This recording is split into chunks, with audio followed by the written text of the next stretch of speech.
Mesdames et messieurs, voilà la première pour euh,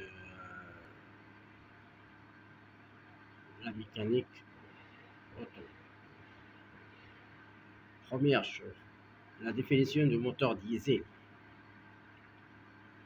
Le moteur diesel, appelé également moteur à allumage par compression, est un moteur à combustion et explosion dont dont la combustion est déclenchée lors d'injection du carburant dans la chambre de combustion par un phénomène d'auto-inflammation lié aux températures élevées. Ces températures de 700 à 900 degrés sont atteintes grâce à un effort compressé. Rapport volumétrique de 14 jusqu'à 25.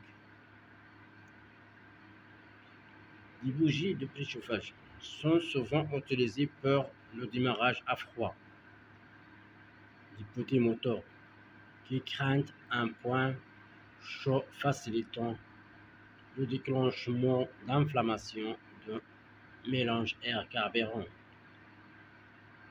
Et pour les moteurs de bateau et les gros moteurs fixes, fuel load, on chauffait celui-ci à haute température pour permettre le démarrage.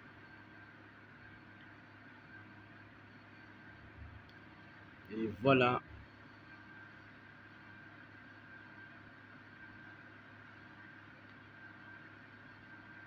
le système.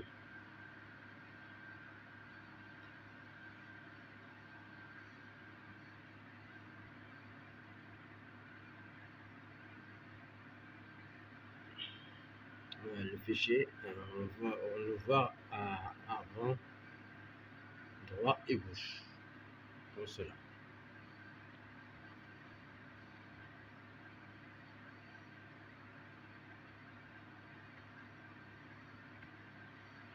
Et le principe de fonctionnement du moteur diesel.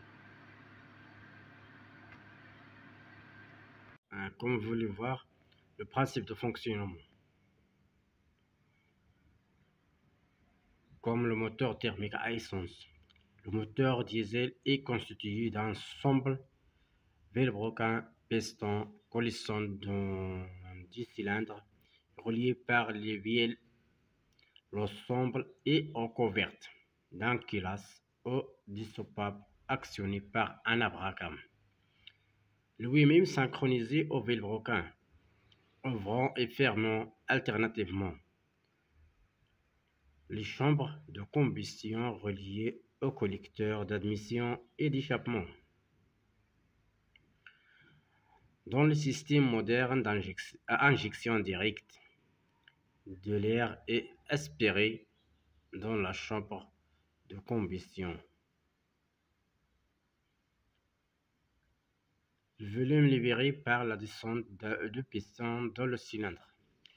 En remontant, le piston comprimé échauffe l'air admis précédemment légèrement après le point mort en haut d'un carburant et à son tour injecté le mélange ainsi formé entre en combustion rapide, repoussant le piston et un temps moteur.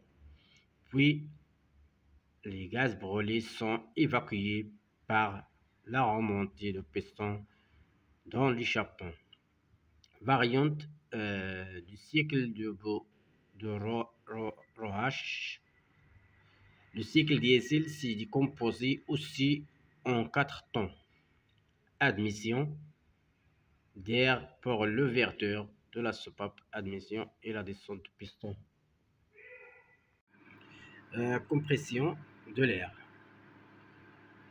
Par remontée de piston, la soupape d'admission étant fermée.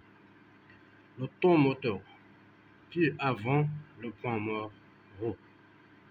On introduit par une injection le carburant qui, simulé à l'air comprimé, la combustion rapide qui s'ensuit constitue l'automoteur. Les gaz chauds repoussant le piston, libérant une partie de leur énergie. Celle-ci peut être mesurée par l'accord de puissance moteur. L'échappement des gaz brûlés par l'ouverture de la soupape d'échappement poussée par la remontée du piston. Le spécifique du moteur diesel tient son auto-inflammation dans la chambre. Dans un moteur à essence, on fait monter en pression un mélange gazeux air-carburant quasiment homogène, riche hauteur de 14,7 et 1, c'est-à-dire un mélange stoichiométrique, puis on provoque son inflammation à l'aide d'un utensile commandé en front de flamme se répandait à partir de ce point d'ignition, puis atteindre progressivement tout le mélange, en éviter précisément les situations d'auto-inflammation, car elles provoquent un phénomène de cliquetis et atteint dégâts matériels qui peuvent être graves. Dans un moteur diesel, on profite des propriétés du carburant en présence d'air pour rechercher cette auto-inflammation. On ajuste la proportion de carburant injecté dans début d'air entrant constante et la compression elle-même qui fait monter le mélange aux pressions et en température. La combustion n'est en fait idéale qu'aux endroits de la chambre qui sont en présence des bonnes conditions, à la fois de concentration, de pression et de température pour composer ce problème.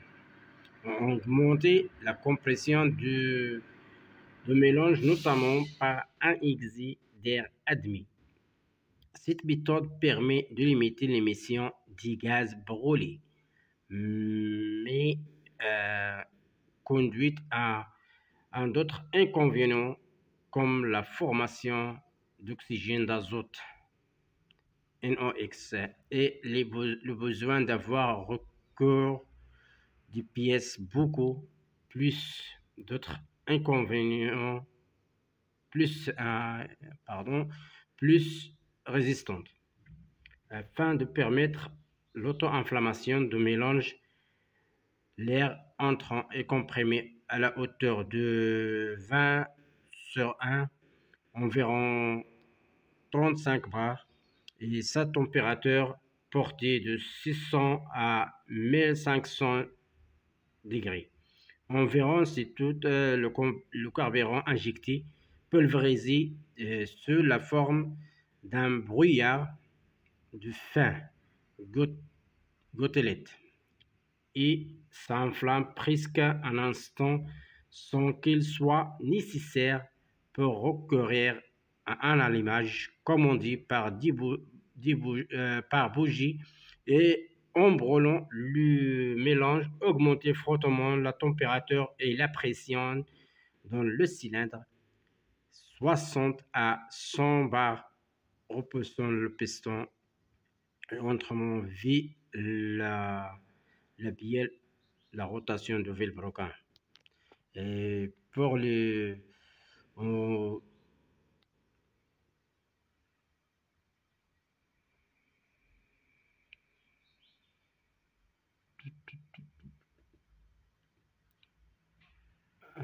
courbe. Et voilà le courbe qui nous donne les mesures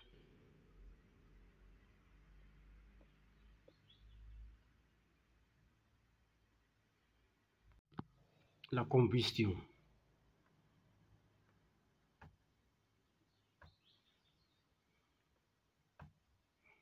La combustion. La combustion qui s'opérait dans les cylindres d'un moteur diesel constitue en l'oxydation vive du carburant par le dioxygène présenté dans l'air. Les produits de cette réaction se résumeront en dioxyde de carbone et à l'eau si le carburant ne contenait que des hydrocarbures et si la combustion était complétée en accompagnant des réactions secondaires. La combustion est exothermique, c'est-à-dire qu'il dégage de la chaleur. Si on supposait le carburant entièrement constitué de hexadécane, la réaction de combustion interne du moteur diesel peut être décrite en première approximation par l'équation de la combustion complète de l'hexadécane. L'hexadécane plus dioxygène et non dioxyde de carbone plus eau, soit 2CH6H34 plus 39O2. La chaleur dégagée étant environ de 9951 kJ PCE par mol de hexadécane brûlé. Dans les conditions stoichiométriques de la combustion neutre sans excès d'oxygène, il faut 3,46 g d'oxygène pour brûler 1 g de hexadécane, soit pour une combustion à l'air 14,76 g d'air supposé sec par gramme de hexadécane. Cette combustion neutre dégagée pour chaque gramme de hexadécane brûlé 15,76 g de gaz contenant 11,30 g d'azote, 0,19 g d'argon et 3,2 g de dioxyde de carbone, dont 3,11 g provenant de la combustion de hexadécane, 1,35 g de vapeur d'eau. En pratique, le ratio utilisé dans le moteur diesel est plutôt de 30 g d'air par gramme de gasoil. Les gaz résiduels de la combustion diesel réelle comportant donc principalement de d'azote et d'oxygène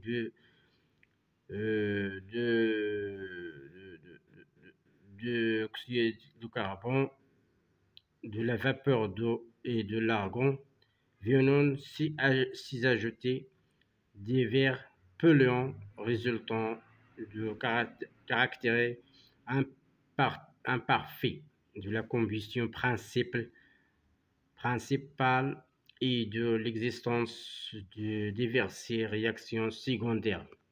Et voilà le fichier, l'image qui indique à ça.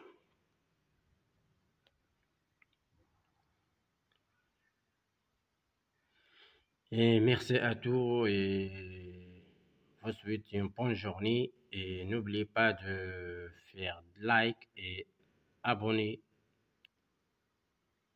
et à tout à l'heure.